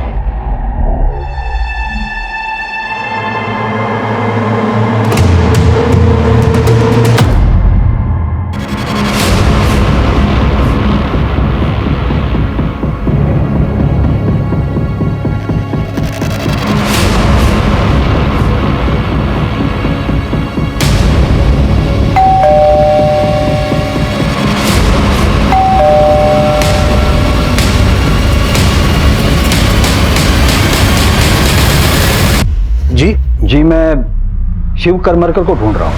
हाँ बोलिए, मैं ही हूँ शिव करमरकर। क्या दीपक करमरकर के पिता आप हैं? जी हाँ, दीपक का पिता मैं ही हूँ। दीपक क्यों आते हो यहाँ पर? मेरी साफ सुथरी बातें तुम्हें समझ नहीं आती? इस दुनिया में साफ सुथरी बात कोई होती ही नहीं। ऐसे कैसे हो सकता है? दीपक ने तो खुद बताया था कि वो उसके पिता है। हमने सब पता कर लिया। दीपक का असली पिता वो नहीं कोई और है, और उसने हमें बताया कि आपने पैसों के चक्कर में दीपक से शादी की। झूठ बात, बकवास कर रहा है वो। यही तो समझ में नहीं आ रहा कि बकवास आखिर कर कौन रहा है, और गेम किसने खेला है? आपने, दीपक के नकली पिता ने, या फिर दीपक अपने ही किसी गेम का शिकार बन गया? और इन सब सवालों के जवाब देने के लिए आपको हमारा मेहमान बनना होगा। मैडम मैंने कुछ नहीं किया, छोड़ दीजिए मुझे। सर दीपक के घर से जो हमें फोन्स मिले थे उन सभी को हमने डिकोड किया, और उनमें से एक फोन में सर हमें ये इमेजेस मिली।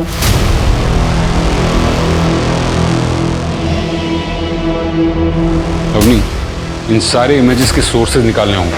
जी सर, ट्रैफिक डिपार्टमेंट की तरफ से सीसीटीवी फुटेज आई।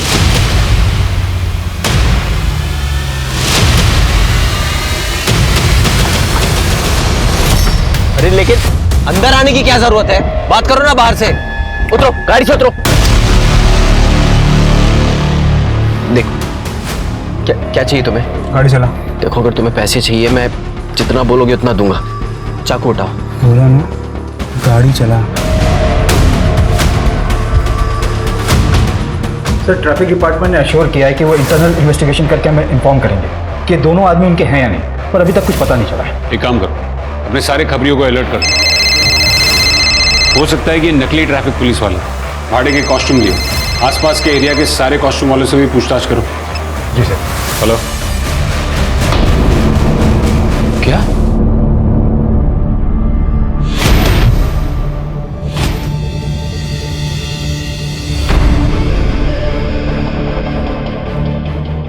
आपने कब देखा इसको?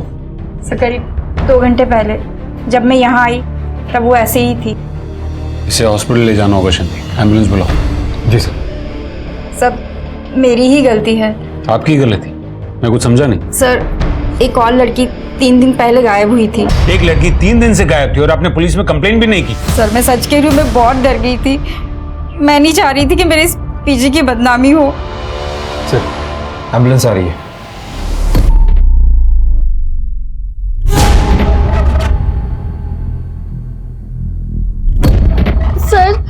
मेरी फैमिली को इसके बारे में कुछ भी पता नहीं चलना चाहिए सर।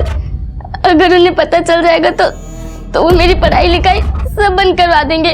तुमने उस बंदे की शक्ल देखी थी? नहीं सर, उसने मास्क पहना हुआ था।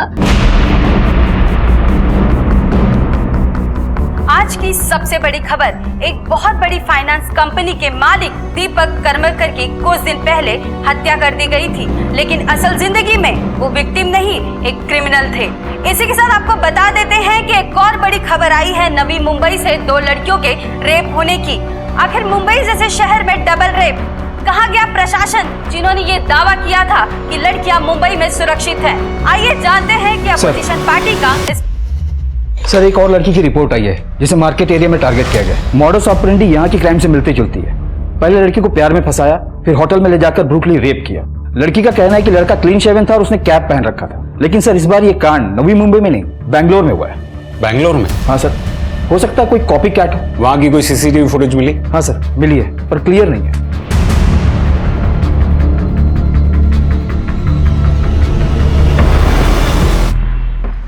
इसमें तो कुछ भी पता नहीं चल रहा है। अवनी, नवी मुंबई के पीजी से जो लड़की गायब हुई थी रोहिणी, उसके बारे में कुछ पता चला? सर उसका मोबाइल पीजी में ही बंद हो गया था और उसके सोशल मीडिया प्रोफाइल में भी कुछ सस्पिशियस नहीं दिखाई दे रहा। एक बंदा पीजी में घुसता है, एक लड़की को रेप करता है, एक लड़की को उठाकर चला जाता है और किसी को कुछ पता नहीं चलता। पुलिस समझ नहीं पा रही कि अगर दीपक को मर्द पसंद थे तो उसने औरतों और लड़कियों के साथ बलात्कार क्यों किया? सवाल कई थे, लेकिन इनके जवाब अब वही लोग दे सकते थे जिन्होंने दीपक को फंसाया था। पुलिस ने अपनी छानबीन तेज कर दी थी, हर जगह उसकी नजरें थी, मार्केट, होटल्स, मॉल, खास तौर से नवी मुंबई इलाके में। और 1 महीने के बाद उन्हें आशा की एक किरण दिखाई दी। ये देखिए,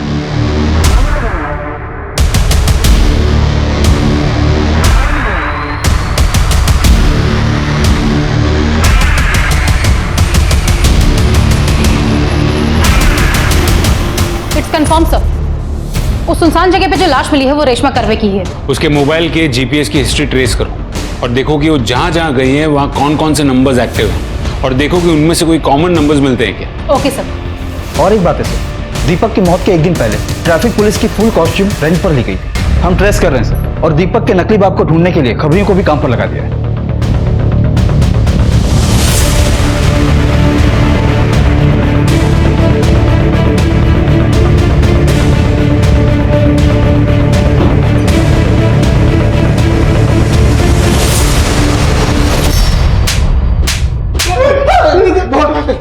सर हमने कुछ नहीं किया सर, हमने नहीं मारा सर, दीपक को नहीं मारा सर। दीपक को कैसे जानते थे? सर वो हम लोग एक होमोसेक्सुअल हनी ट्रैपिंग रिंग से जुड़े हुए थे सर।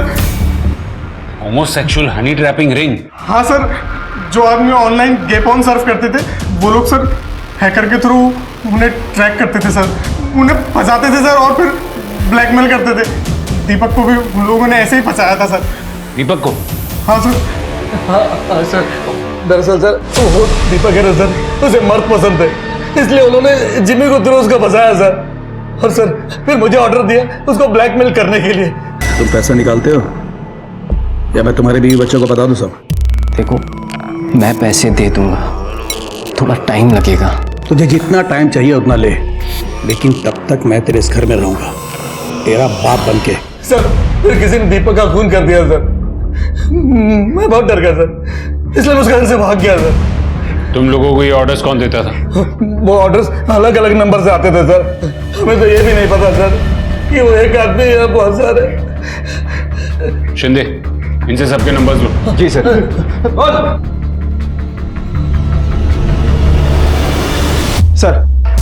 सर जिम्मी और उसके साथी ने हमें 18 नंबर्स दिए हैं, इसमें से बहुत से नंबर इंटरनेशनल्स हैं जो कि वीपीएन के थ्रू कनेक्ट होते हैं। कुछ नंबर बंद हैं, लेकिन कुछ नंबर सर उस एरिया में भी एक्टिव थे जहां से हमें रेशमा की बॉडी मिली।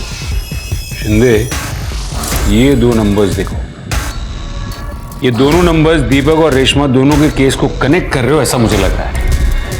हो सकता है कि इन्हीं 2 नंबर्स से दीपक को ब्लैकमेलिंग के कॉल्स आते होंगे और यही 2 नंबर्स जहां से रेशमा की बॉडी मिली वहां पर एक्टिव है।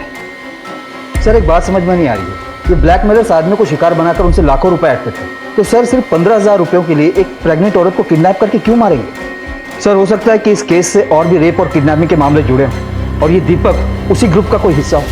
शिंदे, जितने नंबर्स बंद आ रहे हैं उसके बारे में भी जितना पता कर सको वो करो। और वो अनीता जिसने क्रेडिट कार्ड चोरी होने की 1 महीने बाद कंप्लेन की, उसे तो घुमा फिरा कर पूछो। मुझे डाउट है कि वो कुछ ना कुछ जरूर छुपा रही है। और वो श्रेया जिसने अपनी पहली कंप्लेन में ये कहा था कि दीपक ने नाम बदलकर उसे फंसाया था, इन दोनों से बराबर पूछताछ करो, जरूर कुछ ना कुछ मिलेगा।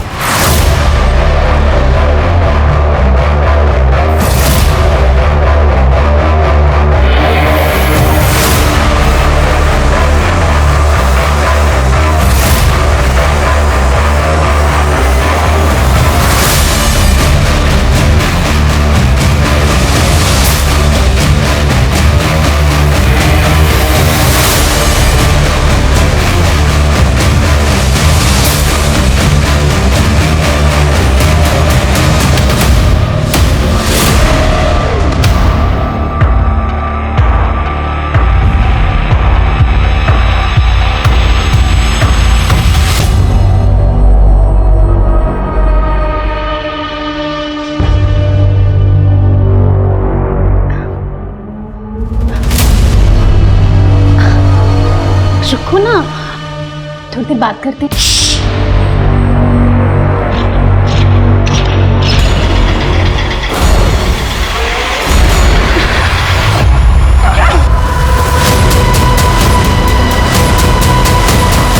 सर, मैं अपनी बात से कभी नहीं मुकरी। मैं आज भी आपसे ये बात कहती हूँ कि उसने मुझे धोखा दिया है और मैंने उससे सच्चा प्यार किया था। करती हूँ और करती रहूंगी। मैं उसके लिए कुछ भी कर सकती हूँ और इसी सच्चे प्यार के लिए जो उसने मुझसे कहा मैंने वो सब किया सर।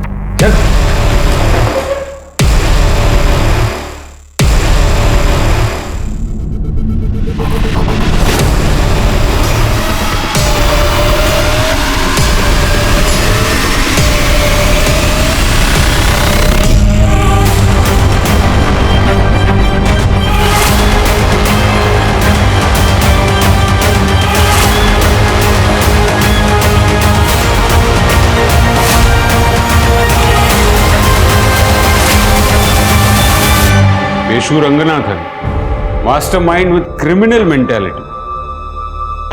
तुम्हें देखकर मुझे अफसोस होता है।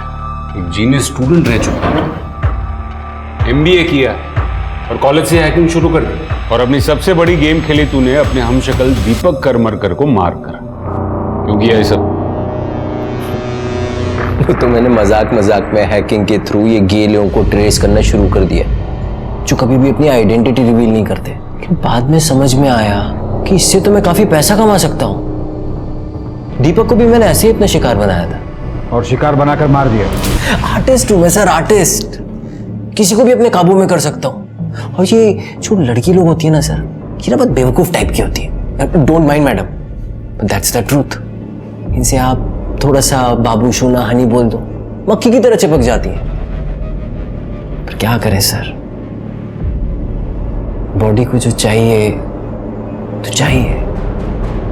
तो पहले थोड़ा सा मुंह लगा लो और फिर जब चिपकने लगे ना तो दूसरे शिकार की तरफ शिफ्ट हो जाओ। बस सिंपल है। दीपक की कार से 24 पर्स मिले थे, वो सब क्यों किया तूने? वो भी तेरा मजाक था या फिर कोई पर्सनल खुन्नस? Don't mind. तो मैंने पुलिस को बेवकूफ बनाने के लिए किया था।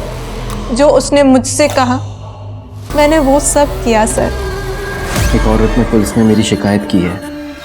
मैं लंबे समय के लिए जेल जा सकता हूँ। मैं जानता हूँ कि तुम मेरी बात भी समझोगी और मेरी मदद भी करोगी।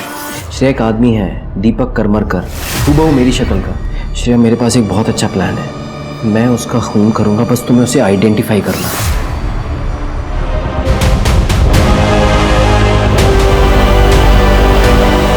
सर, आप लोग ना मुझे कभी पकड़ नहीं पाते। और तो मुझे उस सर फिरी लड़की रेशमा ने फंसा दिया। या तो हमारे पैसे अभी के अभी हमें वापस कर दो, या हम तुम्हारी कार का नंबर पुलिस को देके आ रहे हैं। और तुम्हारा ये हुलिया तो हम पहले ही पुलिस को बता चुके। तुमको पैसे चाहिए ना? मैं अभी तुम्हारे पैसे ला कर दूं। रुको, 2 मिनट लगेंगे। तो अब तक कितनी औरतों को बेवकूफ बनाकर उनका रेप कर चुका है? 1 मिनट सर।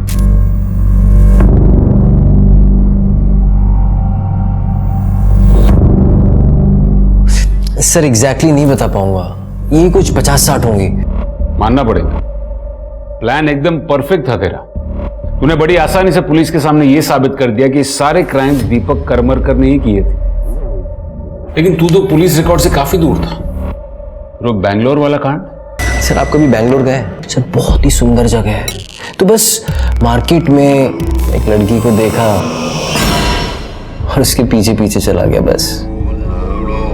रोहिणी कहाँ है?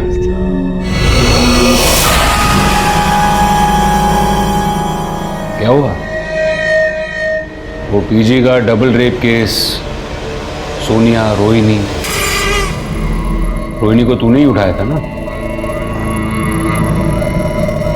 कहाँ है रोहिणी?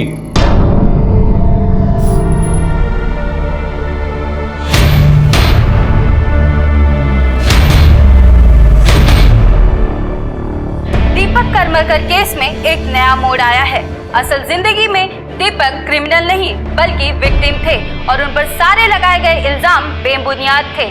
जितने भी क्राइम हुए थे वो दीपक ने नहीं बल्कि उसके हमशक्ल केशू ने किए थे।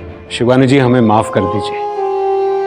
मैं जानता हूं कि हमारी वजह से आपके परिवार की काफी बदनामी हुई है, लेकिन कई बार झूठ की परतें खरोचते वक्त हम पुलिस वालों से भी गलती हो जाती है। We are very sorry.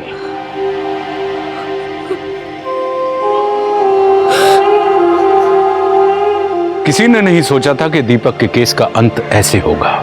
दीपक काल का शिकार सिर्फ इसलिए बना क्योंकि उसका चेहरा केशु से मिलता था। यह बात डरने के लिए काफी है कि कोई अपनी जिंदगी के सुख दुख का लेखा जोखा संभाल रहा है और उसे सिर्फ इसलिए मार दिया जाता है कि उसकी पहचान किसी और के काम आ सकती है। केशु जैसे अपराधी को इस समाज में रहने का हक नहीं है, लेकिन यह सच है कि उसके जैसे ना जाने कितने अपराधी हमारे समाज में हमारे बीच रहते हैं, मासूमों को अपना शिकार बनाते हैं और किसी को कुछ पता नहीं चलता।